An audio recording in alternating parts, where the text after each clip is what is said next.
Hi all, I hope everything's going well for you. For this lecture, we are going to go through Chapter 7. Chapter 7 provides an overview of the labor market. It focuses on unemployment, how unemployment moves over time, and how its movements affect individual workers. We look at how wage and prices are determined. We also look at the equilibrium in the labor market. This characterizes the natural rate of unemployment, which is the rate of unemployment to which the economy tends to return to in the medium run. So in this chapter, our focus is going to be on the medium run. Think about what happens when firms respond to an increase in demand by increasing production. Higher production leads to higher employment. Higher employment means lower unemployment. Lower unemployment leads to higher wages. Higher wages increase production costs. Increase in production costs leads firms to increase their prices. Higher prices lead workers to ask for higher wages. Higher wages lead to further increases in prices of products and so on. So far, we have simply ignored the sequence of all these events. But by assuming a constant price level in the ISLM model, we assume that firms were able to and willing to supply at any amount of output at a given level of price. So as long as our focus was on the short run, this assumption was fine. But as now our attention moves to the medium run, we have to abandon this assumption. We need to explore how prices and wages adjust over time and how this adjustment in turn affects output. This will be our task in the next 2 chapters as well.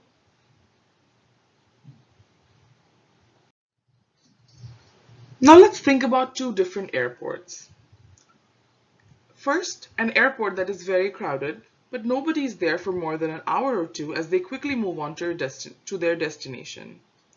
Airport 2 is an airport that is crowded and barely any flights are leaving due to large snowstorms. Which airport would you consider to be operating better? The number of passengers in both these airports will be high, but their plights are quite different. Clearly, passengers in the second scenario are likely to be much less happy. Second question. Do you have more or less bargaining power with your employer if you are very skilled at your job? Well, if you're really good at your job, and if it is hard to find a substitute employee to do the same job with the same efficiency, you should have more bargaining power with your employer.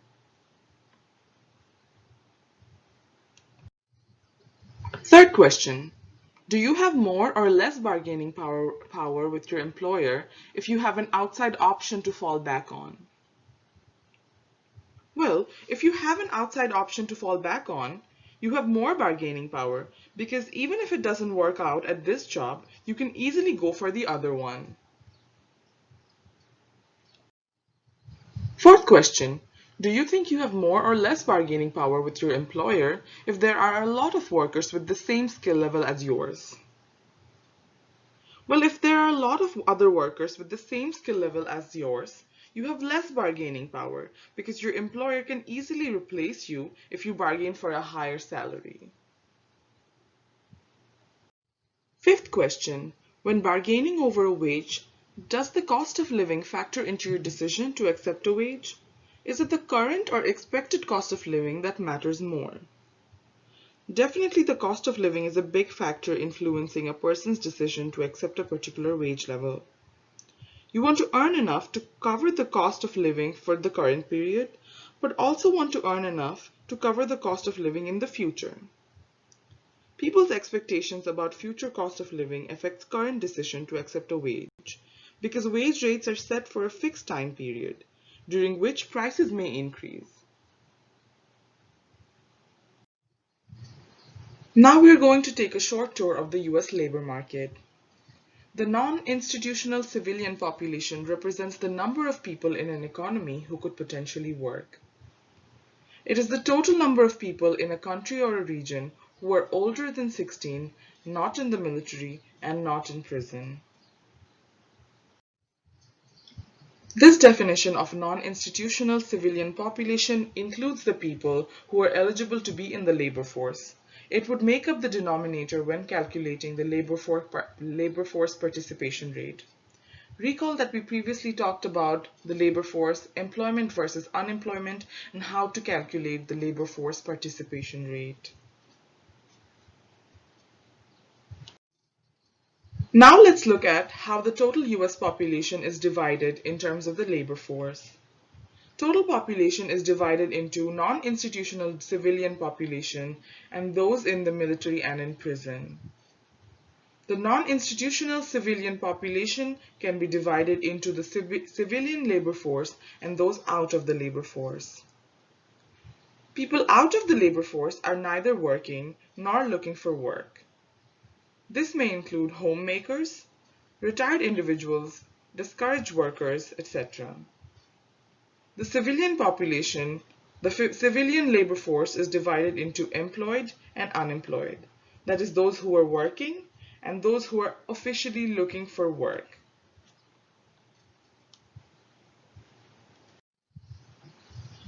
Remember the crowded airport example from the second slide?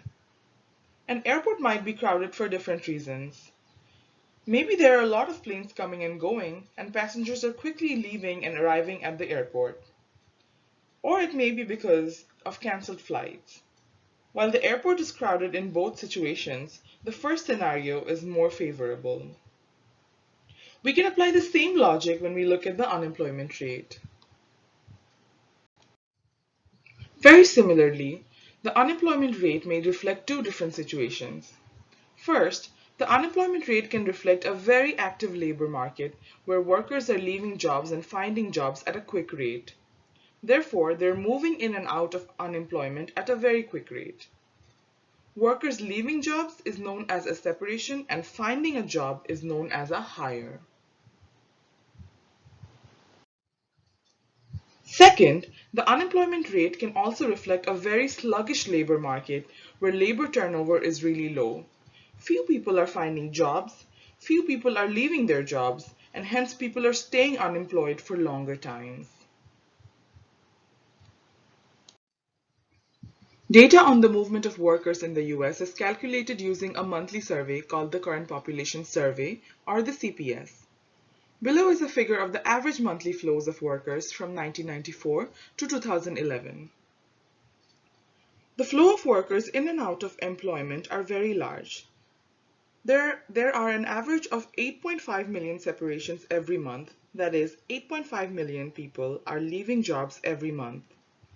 Of these 8.5 million people, 3.5 million people are those who are changing their jobs. 3.6 million people are those who are going out of the labor force altogether, and 1.8 million people are those who are getting unemployed. The CPS data describes that around 3/4 of the separations are quits, that is, workers leaving their jobs voluntarily because maybe they have better offers. And the other 1/4 are layoffs. These layoffs can happen because firms often experience changes in demand for their good or service.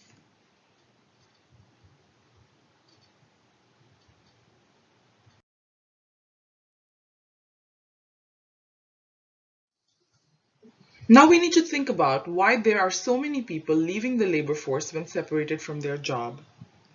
Actually, many of these workers who are classified as out of the labor force are in fact willing to work and move back and forth between participation and non-participation in the labor market. Of course, among those classified as out of the labor force, a large proportion reported that although they are not looking for a job, they want a job if offered. What they really mean by this is unclear, but the evidence suggests that they would take the job if offered. Many of these workers are discouraged workers. Discouraged workers are workers who drop out of the labor force, but if given a job opportunity, they would take it. These discouraged workers do in fact look much like the unemployed people, except that they are not actively looking for work. This may be because they have been unemployed for such a long time that they don't want to find a job and they don't think they might find a job anymore. This could also include people who have had a particular skill set for a long time, but this skill set is no longer in demand. For example, the General Motors car manufacturing firm planned to close down in Detroit by the year 2020. Car workers became unemployed, but these people may not be skilled enough to fill in other labor vacancies available. Many of these workers have worked there all their lives and may not be able to switch to another skill set at all. If you look at the chart with the labor market dynamics from 2 slides ago, you will see that the flows in and out of unemployment are relatively large compared to the total number of people unemployed. The total flows in and out of unemployment are 3.6 million and 4 million people respectively, relative to the 8.4 million people who are unemployed. The average duration of unemployment in the United States is 2 to 3 months. This implies that the pool of unemployed in the United States is not a stagnant pool. There's people going in and out of unemployment at a quick rate. And this is actually quite unusual because the average duration of unemployment in most European countries is longer than in the US. Also, the average duration goes up during a recession, as it did during the Great Recession or the recent financial crisis. That is, during the Great Recession, people were unemployed for longer than usual. The flows in and out of the labor force are surprisingly large as well, at 5.5 and 5.1 million people. You might expect these flows just to represent students finishing school and entering the workforce and workers retiring and exiting the labor force. However, these make up a small portion of the total labor force. Each month, only about 400,000 new workers enter the labor force and 300,000 workers retire. This implies that people are making decisions whether or not to work. All these stats are available on that figure or chart that summarize the CPS data between 1994 and 2011.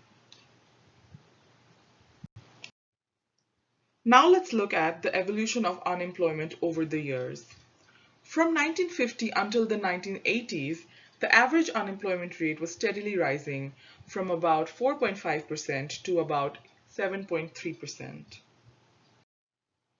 After the 1980s, however, the unemployment rate steadily declined, and by 2006, the unemployment rate was at about 4.6%.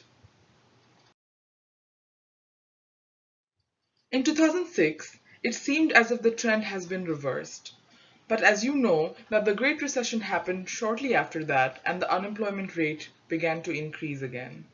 Since the Great Recession, we have seen unemployment decline to as low as 3.6% in May 2019. And as we have discussed a couple of times in this course, typically unemployment is higher during recessions and lower during expansions. Obviously, because during recessions, aggregate demand is low, therefore firms reduce production and they tend to lay off workers, which increases the unemployment rate. And during expansions, aggregate demand is high, firms want to increase production and hence hire more people, which decreases the unemployment rate.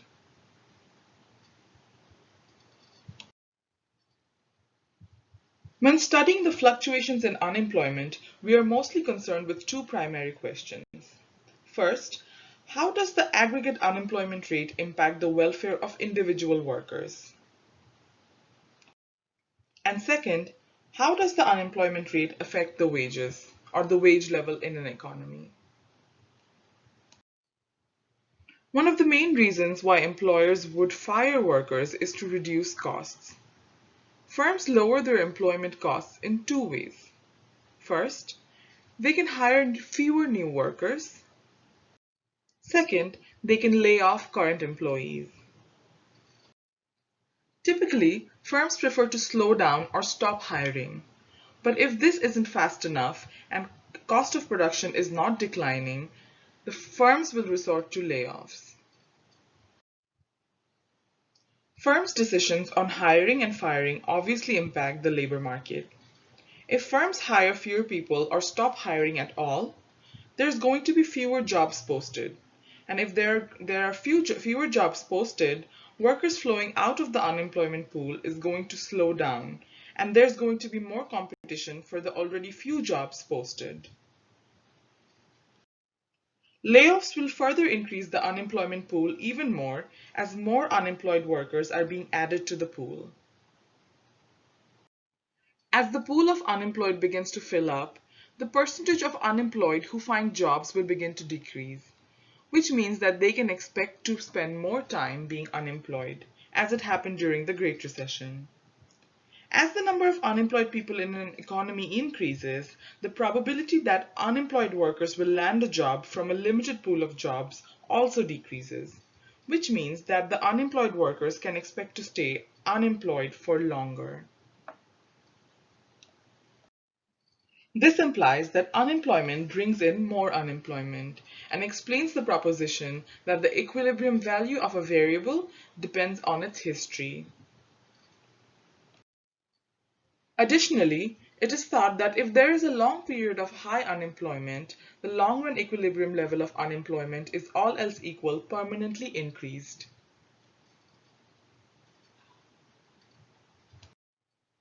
Now let's look at how wages are determined in the labor market and what effect unemployment has on wages. In some countries, wages are determined by collective bargaining. Collective bargaining is bargaining between a union and a firm, or a set of unions and a set of firms over the wage level. Unions are institutions or groups of people that protect the interest of workers in a particular field, so that they can ensure that workers are paid appropriately and they have good working conditions. In the United States, there is a very low unionization rate. So most wages in the US are determined by bargaining between the employer and the individual employee directly. A worker's ability to bargain depends a lot on the skills required for that job. Low-wage service sector jobs are usually offered on a take-it-or-leave-it basis, while someone with a college degree might have more bargaining power when it comes to negotiating salary with the employers. In many countries such as Japan, most European countries, and sometimes even some South Asian countries, unionized bargaining for wages takes place at the firm, industry, or national level. Two real-world facts need to be considered when modeling wage determination.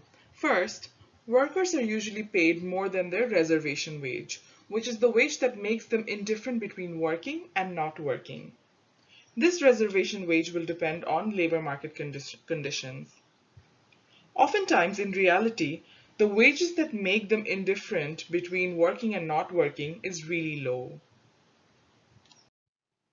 Second, wages typically depend on labor market conditions. Lower unemployment leads to higher wages. Lower unemployment means fewer people available to replace current workers.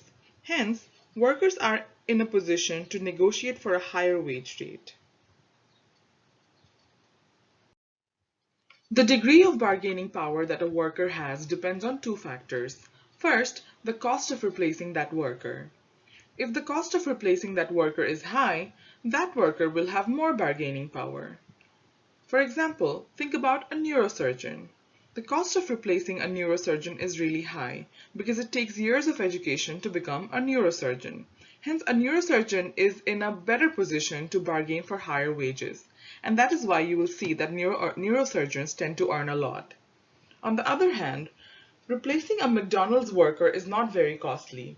The required skills can be taught quickly, and typically there is a large number of willing applicants. Second, a worker's bargaining power will depend on how hard it would be for the worker or workers to find another job if they were to leave the firm. A worker will have lower bargaining power if it would be hard for them to find another job. High unemployment rates mean that there is a huge supply of labor, and as a result, the wages in the market are low. On the other hand, low unemployment rates mean that there is a shortage of labor in the labor market, and as a result, wages tend to be higher.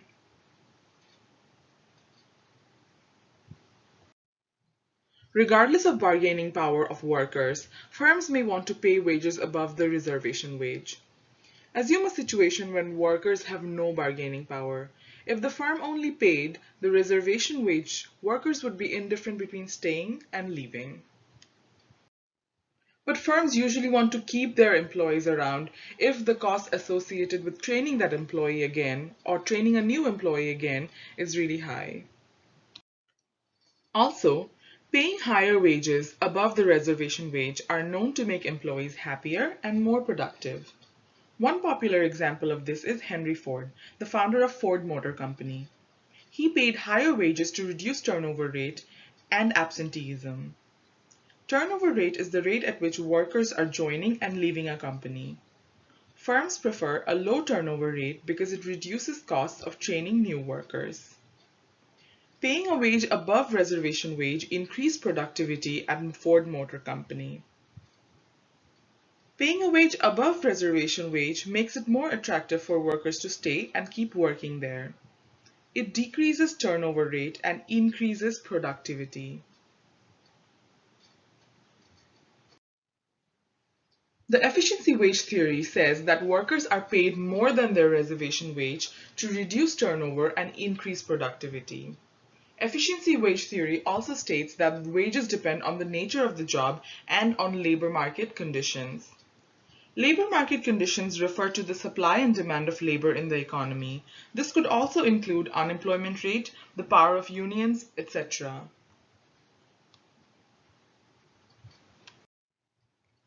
We can capture our discussion of wage determination by the following equation, where the aggregate nominal wage depends on three factors. First, the expected price level, PE, the unemployment rate, U, and a catch-all variable, Z, that stands for all other variables that may affect the outcome of the wage setting. This negative sign here reflects the negative relation between unemployment rate and nominal wage. As we have discussed before, high unemployment leads to lower wages, and lower unemployment leads to higher wages. Why would the price level, either expected or actual, affect nominal wages? It is because workers and firms both care about real wages, which is your nominal wage, over the price level. One of the reasons you work is because you can use your income to buy other things. Workers do not care about how many dollars they receive. They care about how many goods those dollars can buy. In other words, they do not care about the nominal wages they receive, but the nominal wages they receive relative to the price of goods P. That is, again, they care about W over P, or their real wages. For example, when you are considering moving from one location to another location, you are concerned with what rent and staple grocery items cost in the new location. What $35,000 can buy in Lexington is a lot more than what those $35,000 can buy in New York. In the same way, firms do not care about nominal wages they pay, but the nominal wages they pay relative to the price of the goods that they're selling in the market, which is W over P. So, firms also care about W over P, or the real wages. Now, we expect wages to be set based on expected price rather than actual price, because wages are set in nominal terms way ahead of time, and wages stay consistent for as long as the contract is valid, during which price may change. For example, my leasing company increases rent by 8% every year, so I know I will be paying higher rent next year. So when I accept a wage rate today for the next 3 years, I will think about whether this salary will be able to pay for the increased rent in the next 3 years. Even when firms are setting wages, nominal wages are set for a year or more. Unions and firms decide on what wage will be based on what they expect the price level to be in the next few years. If prices differ from expectations, the contracts are usually not rewritten.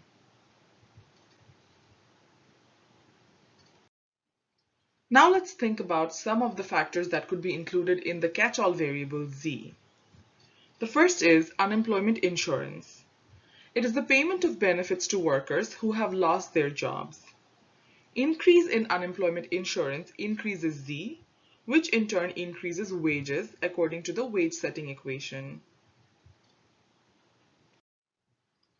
Now, why might it be a good idea to provide unemployment insurance even if it does sometimes incentivize workers to stay unemployed for longer? If unemployment insurance did not exist, workers would have accepted low wages to avoid remaining unemployed. Unemployment insurance allows unemployed workers to hold out for higher wages.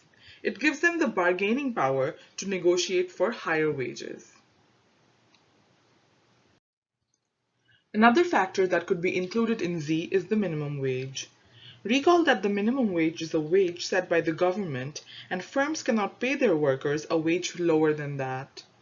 The minimum wage could not only increase the wages that would otherwise be below it, but also the wages above it, leading to an overall increase in the average nominal wage, W, at a given unemployment rate. Another variable that could be included in Z is employment protections. Employment protections include laws that have been enacted to protect the interest of workers. These make it more costly to fire a worker. Workers who currently have the protection have more bargaining power, which increases the wage for a given unemployment level. Another factor that could be included in Z is the monopsony power of firms. A monopsony is a single buyer in a market. Monopsonies are becoming a growing concern among economists. Monopsony itself refers to the price-setting power of a buyer rather than a seller. Hence, the seller has no control over the price. It doesn't always need to be literally a single firm, but the greater the monopsony power, the lower the bargaining power of workers. For example, consider a situation in which Kroger is buying all the milk from all milk producers in Kentucky. Since Kroger buys all of what Kentucky milk producers are selling, Kroger has the power to set the price of milk. Since here, Kroger, as a buyer of all the milk of all milk producers, has all the power to set the price, the workers working for these milk producers or the sellers have very low bargaining power. Having looked at wage determination, let's now look at price determination. The prices set by firms depend on the costs they face. These costs depend on the nature of the production function.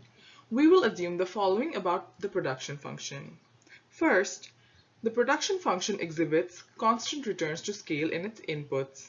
This means that if you increase inputs by 1 unit, your output also increases by 1 unit.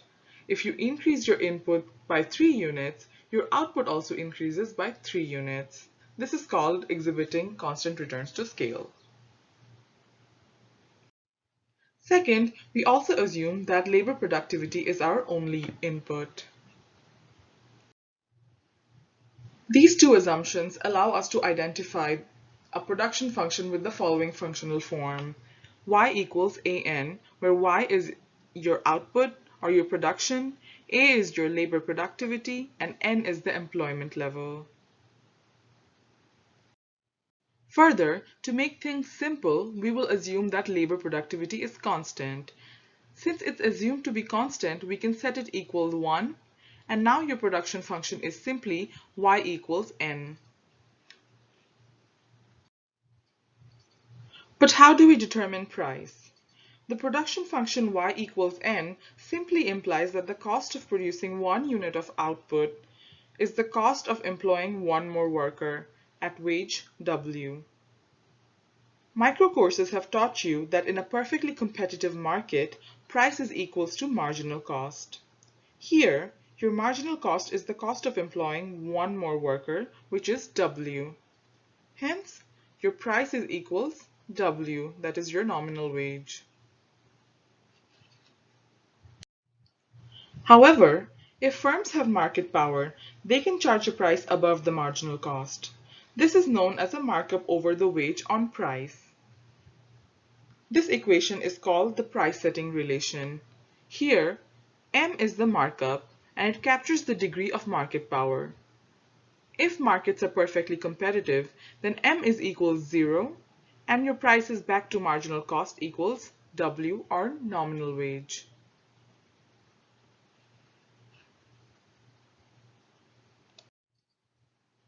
We are going to assume for the rest of the chapter that it is current prices and not expected prices that determine wages. This assumption will be relaxed later, but it is valid in the long run. Additionally, we divide both sides of the wage setting equation to have it in terms of real wages. This wage setting equation implies the relation between real wages and the unemployment rate. The higher the unemployment rate, the lower the real wage chosen by employers. Why? The higher the unemployment rate, the more the number of workers in the market. So it is easy to replace that worker, and hence weaker the bargaining position of workers. Thus, lower the real wage will be. Recall the price setting equation from the last slide. We can rearrange that equation and get the price setting relationship in terms of real wage. Price setting decisions by firms determine the real wage paid by firms. An increase in the markup leads firms to increase their prices given the wage they have to pay, leading to a decrease in the real wage W over P. Therefore, when firms choose to increase markup on their prices, they lower the real wage.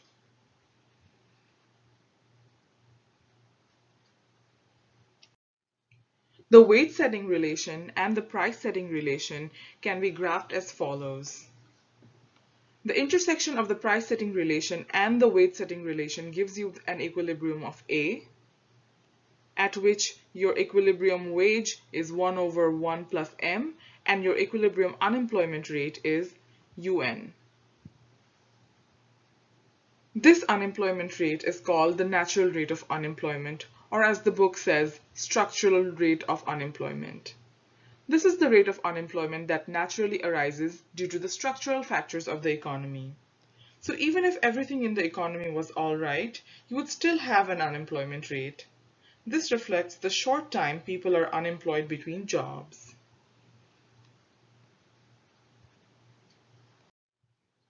This graph shows the relation between unemployment benefits and natural rate of unemployment.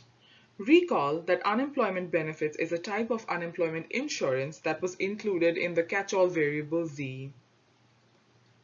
If there is an increase in unemployment insurance like unemployment benefits, workers have now the flexibility to hold out for jobs with higher wages. This shifts the wage setting relation upwards or rightwards, thus increasing the natural rate of unemployment.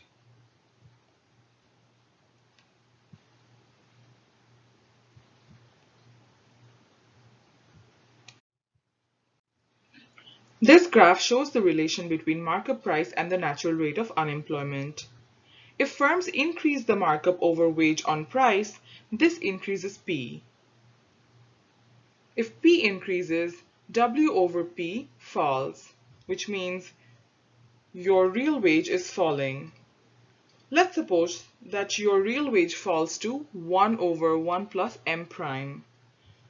This shifts the price setting relation downwards to PS prime. As the price setting relation is shifting downwards, we can see that there is a change in equilibrium from A to A prime. And this change in equilibrium increases the unemployment rate from UN to UN prime.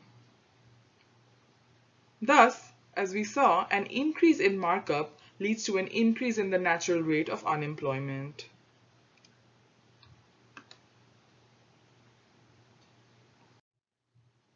By setting the wage setting relation and price setting relation equal to each other, we arrive at this following relationship.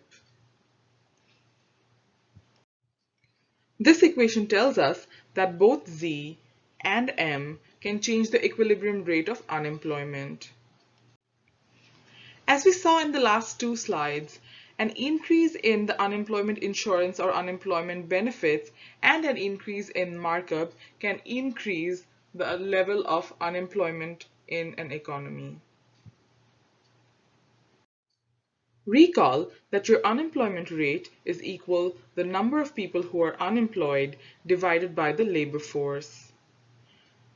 The number of people who are unemployed can be written as the number of people in the labor force minus the number of people who are unemployed. Hence, your U is equals to L minus N over L. This can be further simplified to be written as 1 minus N over L. If we rearrange this equation, we can get total employment in terms of labor supply and the unemployment rate. If our total employment looks like this, our natural rate of unemployment will look like this, which is NN, your natural level of employment, equals L, your labor supply, times 1 minus your unemployment at the natural level.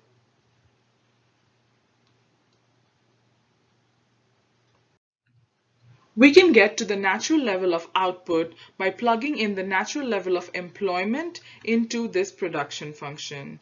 So now your natural level of output is equals L times 1 minus UN. Rearranging this equation and solving for the unemployment rate, we can get UN equals 1 minus YN over L.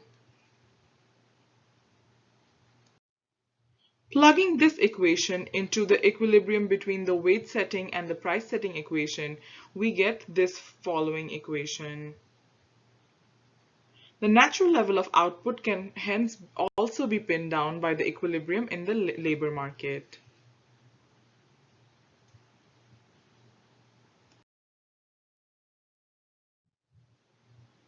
We now move on to look at a search and match model of unemployment.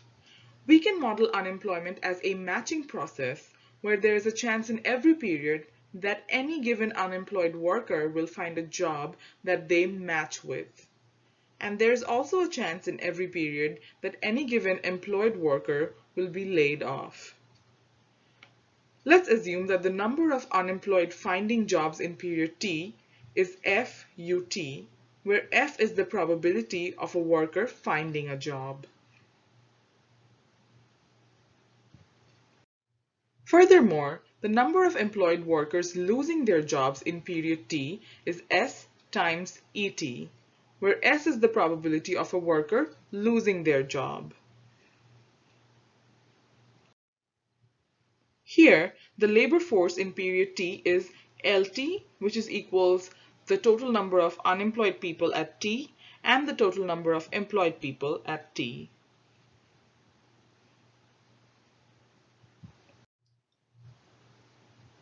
In this search and match model of unemployment, we can determine the natural level of unemployment by recognizing that it should be associated with a steady state level of unemployment. Recall that a time series variable xt is in steady state if xt is equals its past value xt minus 1, which is equals to x. And this will hold until something were to exogenously move it from the steady state. And for unemployment to be at its steady state value, we need the flow of unemployed workers finding jobs to be equal to the flow of employed workers losing jobs. That is, FU should be equals SE.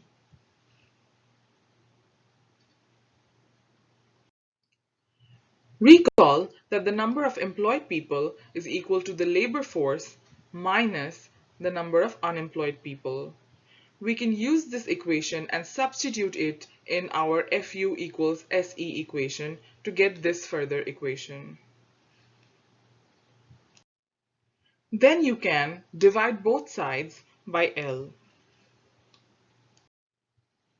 After dividing both sides by L, you can rearrange the equation to make it look like this, where U over L is equals S over S plus F. meaning that your unemployed people over labor force, that is your unemployment rate, is equals S over S plus F. Recall that S is the probability of an employed worker losing their job and F is the probability of an unemployed worker finding a job. We can use that formula to calculate the natural rate of unemployment in different questions. For example, suppose there's the economy of America where you have a very high chance of losing your job, which is S equals 0.8 or 80%, and a very low chance of finding a new one, which is 0.001. Then the natural rate of unemployment is equal to your unemployment rate equals 0.8 over 0.801. And then your unemployment rate is 99.9%. Obviously, this is a very extreme case, but you can think about a situation where F is equals 0.9 instead. And hence, your natural rate of unemployment comes down to 0.47 or 47%. Now let's look at a formula to calculate the average duration of unemployment. The average duration of unemployment equals the inverse of the proportion of unemployed people leaving unemployment each month. So suppose the monthly rate of unemployed workers leaving unemployment, L, is equals 0.1. What is the average duration of unemployment? Since the average duration of unemployment equals the inverse of the proportion of unemployed leaving unemployment each month, which is equals 1 over L, then the average duration in this example, the average duration of unemployment in this example is 10 months. So 1 over 0.1 equals 10 months is your average duration of unemployment.